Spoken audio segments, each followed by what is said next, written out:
Assalamualaikum warahmatullahi wabarakatuh.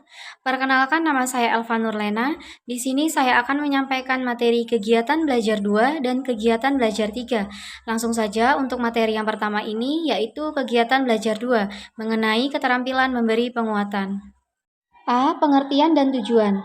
Penguatan adalah respons yang diberikan terhadap perilaku atau perbuatan yang dianggap baik, yang dapat membuat terulangnya atau meningkatnya perilaku atau perbuatan yang dianggap baik tersebut. Dalam kegiatan pembelajaran, penguatan mempunyai peran penting dalam meningkatkan keefektifan kegiatan pembelajaran. Pujian atau respons positif guru terhadap perilaku perbuatan siswa yang positif akan membuat siswa merasa senang karena dianggap mempunyai kemampuan. Dalam kaitan dengan kegiatan pembelajaran, tujuan memberi penguatan adalah yang pertama itu untuk meningkatkan perhatian siswa, yang kedua membangkitkan dan memelihara motivasi siswa, yang ketiga memudahkan siswa belajar, yang keempat mengontrol dan memodifikasi tingkah laku siswa, serta mendorong munculnya perilaku yang positif. Yang kelima, menumbuhkan rasa percaya diri pada diri siswa, dan yang keenam memelihara iklim kelas yang kondusif. B. Komponen keterampilan memberi penguatan. Ada 3 komponen keterampilan memberi penguatan. Yang pertama ada penguatan verbal. Penguatan verbal merupakan penguatan yang paling mudah digunakan dalam kegiatan pembelajaran, yang dapat diberikan dalam bentuk komentar, pujian, dukungan, pengakuan, atau dorongan yang diharapkan dapat meningkatkan tingkah laku dan penampilan siswa. Yang kedua ada penguatan nonverbal. Penguatan nonverbal dapat ditunjukkan dengan berbagai cara, seperti ada mimik dan gerakan badan. Mimik dan gerakan badan seperti senyuman, anggukan, tepukan tangan, atau acungan ibu jari dapat mengkomunikasikan kepuasan guru terhadap respons siswa. Yang selanjutnya ada gerak mendekati. Tujuan dari gerak mendekati adalah memberikan perhatian, menunjukkan rasa senang akan pekerjaan siswa, bahkan juga memberi rasa aman kepada siswa. Yang ketiga ada sentuhan. Sentuhan seperti menepuk-nepuk bahu atau pundak siswa, menjabat tangan siswa, atau mengangkat tangan siswa yang menang jika dilakukan dengan tepat. Yang selanjutnya ada kegiatan yang menyenangkan. Pada dasarnya, siswa akan menjadi senang jika diberikan kesempatan untuk mengerjakan sesuatu yang menjadi kegemarannya atau sesuatu yang memungkinkan dia berprestasi.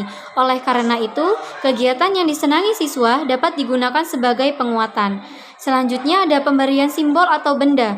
Simbol dapat berupa tanda cek, komentar tertulis pada buku siswa, berbagai tanda dengan warna tertentu, misalnya hijau, kuning, ungu, ataupun merah. Sementara itu, benda yang digunakan sebagai penguatan adalah benda-benda kecil yang harganya tidak terlalu mahal, tetapi berarti bagi siswa, misalnya kartu bergambar, pensil, ataupun buku tulis.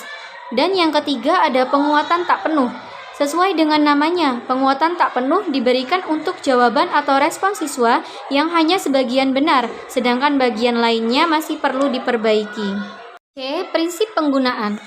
Pada prinsip penggunaan ada 3 kategori. Yang pertama ada kehangatan dan keantusiasan. Kehangatan dan keantusiasan dapat ditunjukkan dengan berbagai cara, misalnya dengan muka atau wajah berseri disertai senyuman, suara yang riang penuh perhatian, atau sikap yang memberi kesan bahwa penguatan yang diberikan memang sungguh-sungguh. Yang kedua ada kebermaknaan. Penguatan yang diberikan guru haruslah bermakna bagi siswa. Artinya, siswa memang merasa terdorong untuk meningkatkan penampilannya. Misalnya, guru mengatakan model yang kamu rancang sangat menarik, karena model yang dibuat siswa tersebut memang benar-benar menarik, sehingga siswa benar-benar merasa bahwa ia memang patut mendapat pujian. Dan yang ketiga ada menghindari penggunaan respons negatif. Respons negatif seperti kata-kata kasar, cercaan, hukuman, atau ejekan dari guru merupakan senjata ampuh yang dapat menghancurkan iklim kelas yang kondusif dan kepribadian siswa sendiri. Selanjutnya, saya akan membahas kegiatan belajar 3, yaitu keterampilan mengadakan variasi. A. Pengertian dan tujuan. Variasi adalah keanekaan yang membuat sesuatu tidak monoton. Variasi dapat berwujud perubahan-perubahan atau perbedaan-perbedaan yang sengaja diciptakan atau dibuat untuk memberikan kesan yang unik. Misalnya, ada 2 model baju yang sama, tetapi berbeda hiasannya, akan menimbulkan kesan unik bagi masing-masing model baju tersebut.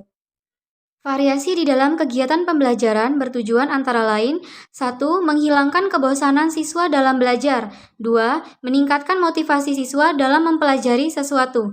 3. Mengembangkan keinginan siswa untuk mengetahui dan menyelidiki hal-hal baru. 4. Melayani gaya belajar siswa yang beraneka ragam. Dan yang kelima, meningkatkan kadar keaktifan atau keterlibatan siswa dalam kegiatan pembelajaran. Komponen-komponen keterampilan mengadakan variasi. Pada dasarnya, variasi dalam kegiatan pembelajaran dapat dikelompokkan menjadi 3 kelompok. Yang pertama, ada variasi dalam gaya mengajar. Secara garis besar, hal-hal yang berkaitan dengan gaya mengajar yang dapat divariasikan oleh seorang guru berkisar pada butir-butir seperti berikut ini. Yang pertama ada variasi suara.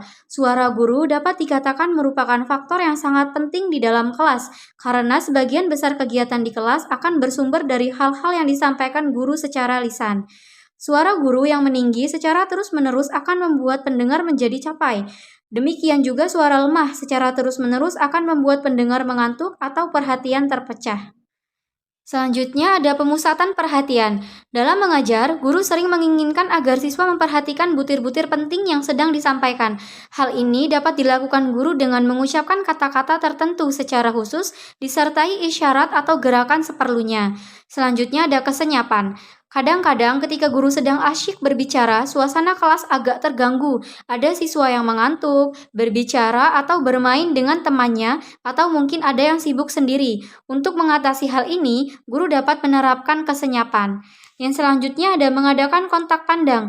Memandang seluruh siswa ketika mulai berbicara dan kemudian memandang siswa tertentu dengan tujuan mengecek pemahamannya atau memberi perhatian khusus, mencerminkan keakraban hubungan antara guru dan siswa dalam mengajar.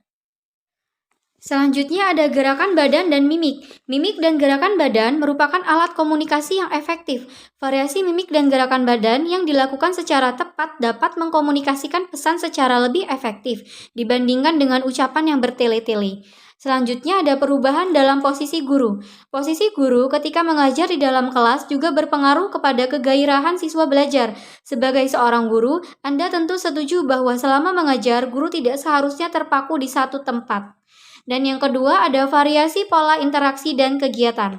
Pola interaksi dalam kegiatan pembelajaran dapat bervariasi dari yang paling didominasi guru sampai yang berpusat pada siswa sendiri. Dilihat dari pengorganisasian siswa, pola interaksi dapat dibedakan atas pola interaksi klasikal, kelompok, dan perorangan. Ketiga, variasi penggunaan alat bantu pembelajaran. Alat dan media pembelajaran merupakan suatu faktor penting dalam kegiatan pembelajaran. Konsep yang sukar dan membosankan untuk disimak menjadi menarik jika disajikan dengan menggunakan media dan alat yang tepat. Alat bantu pelajaran dapat divariasikan sesuai dengan fungsinya, serta variasi kesensitifan indera para siswa, seperti ada variasi alat bantu pembelajaran yang dapat dilihat, ada variasi alat bantu pembelajaran yang dapat didengar, dan variasi alat bantu pembelajaran yang dapat diraba dan dimanipulasi. Prinsip penggunaan. Agar variasi dapat berfungsi secara efektif, guru perlu memperhatikan prinsip penggunaan. Yang pertama, variasi yang dibuat harus mengandung maksud tertentu serta sesuai dengan tujuan yang ingin dicapai, karakteristik kemampuan siswa, latar belakang sosial budaya, materi yang sedang disajikan, dan kemampuan guru menciptakan variasi tersebut. 2. Variasi harus terjadi secara wajar, tidak berlebihan sehingga tidak mengganggu terjadinya proses belajar. Yang ketiga, variasi harus berlangsung secara lancar dan berkesinambungan, hingga tidak merusak suasana kelas dan tidak mengganggu jalannya kegiatan belajar. Yang keempat, komponen-komponen variasi yang memerlukan pengorganisasian dan perencanaan yang baik perlu dirancang secara cermat dan dicantumkan dalam rencana pembelajaran. Selain itu, perubahan komponen keterampilan mengadakan variasi dapat dilakukan selama kegiatan pembelajaran berlangsung, sesuai dengan balikan yang diterima guru dari siswa selama pembelajaran berlangsung.